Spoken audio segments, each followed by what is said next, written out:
जय हिंद फ्रेंड्स। तो आज का ब्लॉग का स्टार्ट करते हैं नाश्ता करने से। तो सबसे पहले सत्तू इसलिए पी लेंगे क्योंकि फिर बार बार ध्यान रहता है कि नाश्ता करना है। तो उससे पहले वही काम करो जो इंसान को ध्यान में आ जाए।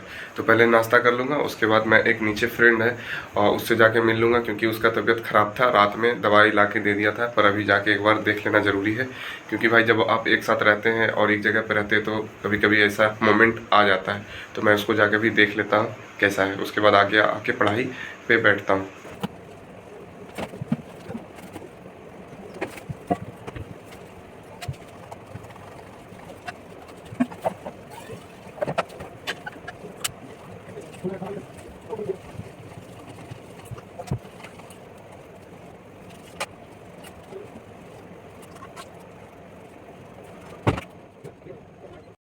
तो नाश्ता के नाम पे सत्तू मैंने कर लिया है, तो वही आज का नाश्ता है। फ़िलहाल देखेंगे जब दिन जैसे जैसे होगा वैसे वैसे कुछ कुछ देखा जाएगा। तो फिलहाल तो अभी बिहार एसआई का प्रीवियस ईयर क्वेश्चन जो सर के द्वारा दिया गया है, रोशन आनंद के द्वारा, उसी को मैं करने वाला हूँ। अभी समय हो रहा 8:35। तो मैं 10:30 बजे तक उसी को पढ़ने वाला हूँ। उसके बाद आगे का आगे सोचेंगे। फ़िलहाल जो अभी करना है पहले वो करना है। तो मिलते हैं आगे।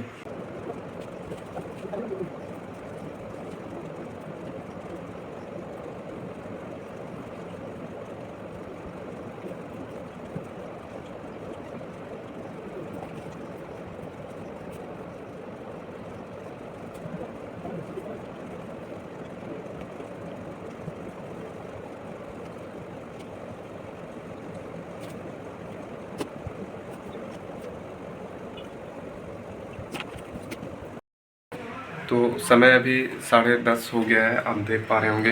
मैं आपको दिखा दे रहा हूँ, इसमें आपको शायद दिख रहा होगा। तो मैं 8:30 बजे बैठा था और 10:30 अभी हो रहा है। मैं 2 घंटा पढ़ा हूँ, वो भी सर का जो नोट्स है, सर का जो प्रीवियस ईयर क्वेश्चन का जो बुक आया हुआ है, अभी पुराना वाला ही है, उसी को मैंने याद किया है पीछे साइड से। मैंने आपको कल बताया था कि मैं पीछे साइड से याद कर रहा हूँ। 3 चैप्टर मैंने इसमें याद किए हुए और बाकी उसके सॉल्यूशन के साथ ही पढ़ा जाता है। तो काफ़ी देर लगता है सॉल्यूशन के पढ़ने के साथ साथ। आपको 50 क्वेश्चन पढ़ते पढ़ते तो 2.5 घंटा हो गया और याद करते करते। तो आपकी सर ने इस बुक में पॉइंट वाइज बातों को भी लिखा है, जैसे कोई क्वेश्चन है उसका थोड़ा थोड़ा डिटेल्स भी सर इसमें डाले हैं। तो बहुत अच्छा बुक लगता है ये पढ़ने में। तो आप लोग भी अगर तैयारी करते हैं तो इस बुक को ज़रूर पढ़ें, काफ़ी अच्छा बुक है। अब आगे देखते हैं क्या पढ़ना चाहिए मुझे। उसके बाद आगे वीडियो मैं बनाता हूँ, देखता हूँ कितनी देर आज बैठ के मैं पढ़ पाता हूँ। कल तो 8 घंटा बैठ के पढ़ा था और देखता हूँ आज कितनी देर मैं बैठ पाता हूँ। आज कोशिश करूँगा कम से कम 11 घंटे, आज संडे है तो कुछ काम तो है नहीं, कम से कम 11 घंटे आज कोशिश करता हूँ। हमने 2 घंटे बिहार एसआई प्रीवियस ईयर का क्वेश्चन बैंक किया। उसके बाद दिमाग में जब कुछ जाना बंद हो जाए तो कोई फ़ायदा नहीं होता, पढ़ने से कोई फ़ायदा नहीं है। कि आपको पता लग जाता है कि दिमाग में कुछ जा नहीं रहा, सिर्फ पढ़ने से कोई फ़ायदा नहीं होगा। जब तक दिमाग के अंदर आपको जाएगा नहीं बात, तब तक आप कुछ कर नहीं सकते। तो इसी प्रकार अब दिमाग को सही करने के लिए सबसे हमको अच्छा लगता है रीजनिंग बनाना। दिमाग सही हो जाता है, फिर रीजनिंग पे फोकस जब होता है, 1 घंटा मैं रीजनिंग बनाऊँगा तो अब दिमाग में फिर सब कुछ सही हो जाएगा। तो उसी प्रकार अभी समय 11 बज रहा है, आपको दिख रहा होगा शायद।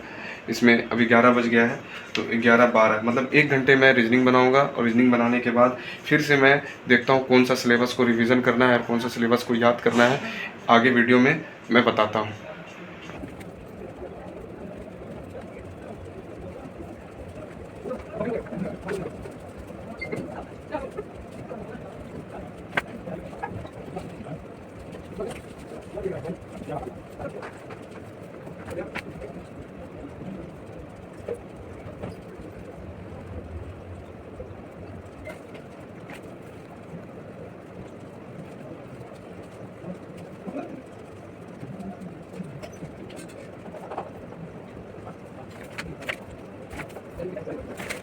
11 बजे मैंने स्टार्ट किया था और अभी आप देख पा रहे होंगे 12 बज गया है।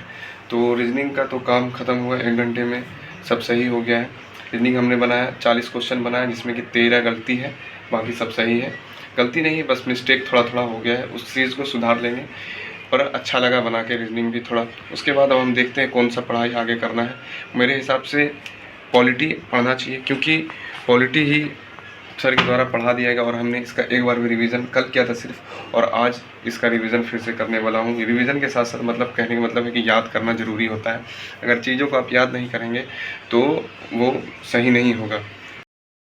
तो पढ़ते पढ़ते ना दिमाग में एक शायरी बन गया खुद ब खुद, मैं खुद बना दिया हूँ, पता नहीं अच्छा है कि क्या है, पर मोटिवेशनल ही है, मुझे अच्छा लगा और उसे मैंने लिखा है। तो आपको मैं सुनाता हूँ, अगर ठीक लगे तो कोई बात नहीं, नहीं तो कोई बात नहीं, फिर भी कोई बात नहीं। जिंदगी संघर्ष से भरा है, जिंदगी संघर्ष से भरा है, इस जिंदगी से घबराना नहीं। जिंदगी संघर्ष से भरा है, इस जिंदगी से घबराना नहीं। मंजिल इसी राह पर मिलेगी, बस मेरे दोस्त भटकना नहीं। अपनी पढ़ाई को अब करते हैं कंटिन्यू, क्योंकि मेस जाकर खाना खाकर बाहर से मैं आ गया हूँ। तो अब फालतू मोबाइल स्क्रॉल करने से कोई फ़ायदा नहीं है, उससे अच्छा है कि कुछ ना कुछ पढ़ा जाए।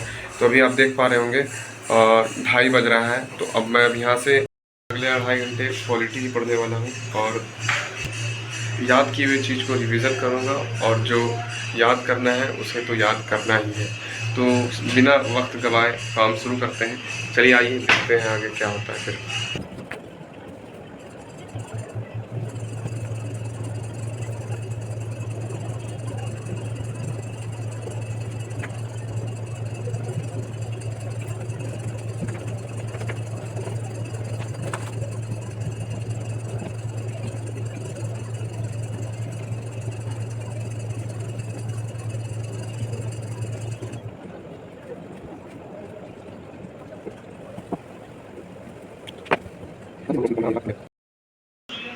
तो मैं 5 बजे तक पढ़ने वाला था, तो मैं 4:30 बजे बेड पे लेटा अचानक थोड़ा सा आराम करने, पर उसी के दौरान मुझे नींद आ गई और मैं सो गया। तो अभी पक्का 6:30 हो रहा है और मेरी नींद 6:30 बजे खुली है। तो कोई बात नहीं, जब वो कहते हैं ना, जब उठो तब सवेरा है। तो अभी मैं फ़िलहाल थोड़ा बाहर जा रहा हूँ 5 मिनट की। पढ़ाई को कंटिन्यू रखते हैं, उससे कोई प्रभाव नहीं पड़ने वाला 5-10 मिनट से, क्या होने वाला क्या नहीं होने वाला। नेगेटिव थॉट थोड़ा भी अगर आ जाता है तो एकदम उससे आपका नुकसान हो सकता है, उससे बच के रहिए। बाकी का वीडियो भी हम कंटिन्यू करते हैं। तो मैं बाहर से अभी आ गया हूँ रूम पे, उसके बाद अपनी पढ़ाई को कंटिन्यू करते हैं। फिर अभी 1 घंटा ही पढ़ पाऊँगा, क्योंकि 8:30 बजे मैं यहाँ से उठ जाऊँगा और मेस जाऊँगा। मेस आपको मैं दिखाता हूँ कि कैसा मेरा मेस है। अगर मैं 8:30 बजे नहीं जाऊँगा तो फिर हो सकता है बंद हो जाए, अभी बारिश का मौसम है, इस वजह से सवेरे जाना पड़ेगा। इसलिए मैं 1 घंटा ही अभी पढ़ूँगा, उसके बाद खाना पीना खा के फिर 2 घंटा पढ़ना है उसके बाद। तो मैं मॉडर्न हिस्ट्री का ही पढ़ने वाला हूँ पेपर, क्योंकि इसलिए कि हो सकता है क्लास ओपन होने के बाद शायद टेस्ट हो जाए, तो टेस्ट हो जाएगा तो फिर दिक्कत हो जाएगी, इसलिए मॉडर्न हिस्ट्री पढ़ता हूँ और उसके बाद बायोलॉजी देख लेंगे खाने के बाद से। ठीक है, तो करते हैं पढ़ाई मॉडर्न हिस्ट्री का।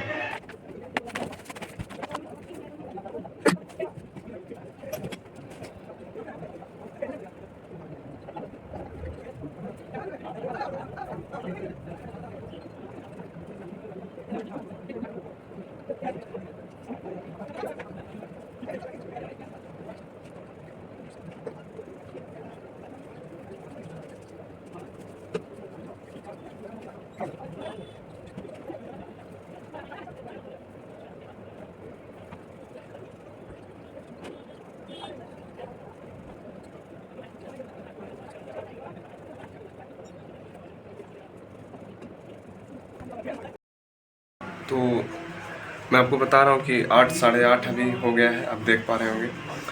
तो समय समाप्त होता है, क्योंकि अब यहाँ से मैं जाऊँगा मेस की ओर और वहाँ खाना खाने, क्योंकि खाना अगर समय नहीं गया तो हो सकता है नहीं मिला, ऐसा भी होता है कभी कभार। तो मैं आपको एक बता दूँ कि मैंने अभी, ये आप देख पा रहे होंगे, मैंने मॉडर्न हिस्ट्री का रिवीजन फिर से किया है और काफ़ी अच्छा लगा रिवीजन करके। जो रिवीजन पढ़ा हुआ चीज़ को दोबारा पढ़ने में काफ़ी बढ़िया लगता है, जल्दी जल्दी हो जाता है, अच्छा लगता है। तो आपके लिए 2-3 क्वेश्चन हैं जो मैं आपको बता दूं। अगर आप वो जानते हैं तो भी ठीक है, नहीं जानते हैं तो भी ठीक है, उसका जवाब आप अगर खोज के देते हैं तो भी अपने आप में बहुत बड़ी उपलब्धि होती है। तो डच जो है, Dutch east India company Bharat में कब स्थापित हुई, पहला क्वेश्चन। दूसरा क्वेश्चन ये कि प्रथम डच यात्री भारत कब आए और कौन थे। तीसरा क्वेश्चन, डचों ने अपना प्रथम कारखाना कहाँ बनाया और अपना मुख्यालय कहाँ बनाया। 3 क्वेश्चन है जो आपको जवाब देना है कमेंट्स में। तो भाई अब मेस का काम समेट लिए हैं। कहाँ भी मेस है जी आपका, कौन सा एरिया में मेस है ये? ये मेन छोड़ दिया जाकर के बीएम बैक रोड में। इधर इधर बोलिए बोलिए बोलिए ना, देखेगा लोग जी आपको, बोलिए ना कौन कौन कहाँ पे है। बीएम बैक रोड में रमना गली। हाँ, बीएम रोड रमना गली में मेस है, बहुत बढ़िया। यहाँ पे खाना वगैरह मिलता है, बहुत सारे बच्चे हैं जो यहाँ पे खाते हैं खाना। अभी मैं अपना काम करवा रहा था, वो थोड़ा सा डायरी मेंटेन ज़रूरी था क्योंकि पैसा इधर उधर हो गया था, खाना भी इधर उधर हो गया था, इसी वजह से थोड़ा सा सही सब कर दिए हैं। अब फिर हमारा खाना चलेगा, कोई दिक्कत नहीं है। अब चलिए खाना खाते हैं। रोटी है और आज पालक पनीर का बना है यार, पालक का सब्जी। तो भाई मैं अभी 11:30 हो रहा है, रात के 11:30 हो रहे हैं। तो अभी लास्ट है, मैं इससे आगे नहीं पढ़ने वाला, इसलिए क्योंकि सवेरे उठना है और सवेरे से ही पढ़ाई कंटिन्यू करना है ताकि थोड़ा समय में चेंजिंग आए। और तब काफ़ी सुबह उठने के बाद हो सकता है ग्राउंड वगैरह जाना पड़ सके, तो अब अच्छा है। लेट हो जाता है ज़्यादा रात तो फिर उठ नहीं पाते। तो आज के ब्लॉग में मैंने लगभग 7-7.5 घंटे कंटिन्यू पढ़ाई किए हैं। कंटिन्यू नहीं बोल सकते, मतलब पढ़ाई की है 7 घंटा। तो 7 घंटा भी अगर पढ़ा है तो वो भी दिल से पढ़ा है, अच्छा पढ़ा है, सब कुछ बात समझ में आती है पढ़ने पे क्या होता है। मगर मुझे ये बात अच्छा लग रहा है कि मैं ब्लॉग अगर बना रहा हूँ तो भी है और साथ में ब्लॉग भी बन रहा है, तो काफ़ी अच्छा लग रहा है मुझे इस चीज़ को करने में। मैं इस चीज़ को कंटिन्यू ज़रूर अब करता रहूँगा क्योंकि मुझे इस चीज़ में अपने पढ़ाई में ज़्यादा इंटरेस्ट हो गया है, ना कि ब्लॉग भी काम हो रहा है, वो भी अच्छा है, पर पढ़ाई में ज़्यादा इंटरेस्ट होता है। उसकी मदद से आप लोगों को मैं कुछ कुछ बताते रहता हूँ। तो चलिए आज के लिए इतना ही, बाय बाय।